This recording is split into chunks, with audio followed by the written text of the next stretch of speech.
بسم اللہ الرحمن الرحیم۔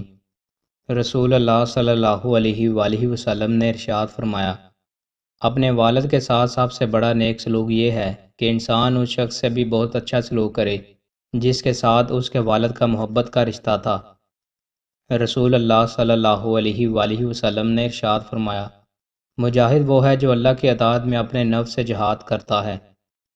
رسول اللہ صلی اللہ علیہ وآلہ وسلم نے ارشاد فرمایا، جس نے مسلمان کو تکلیف پہنچائی اس نے مجھے تکلیف پہنچائی۔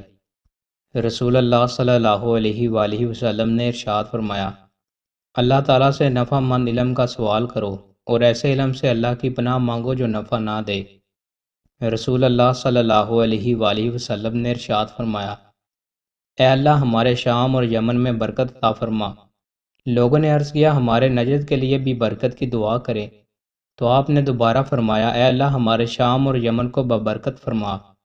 لوگوں نے پھر عرض کیا اور ہمارے نجد میں بھی، تو آپ نے فرمایا وہاں زلزلے اور فتنے برپا ہوں گے، نیز شیطان کا گروہ بھی وہیں ہوگا۔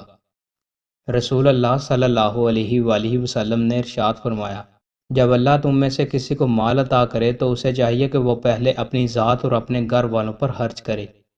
رسول اللہ صلی اللہ علیہ وآلہ وسلم نے ارشاد فرمایا، بیواؤں اور مسکینوں کے کام آنے والا اللہ کے راستے میں جہاد کرنے والے کے برابر ہے یا رات بھر عبادت اور دن کو روزے رکھنے والے کے برابر ہے۔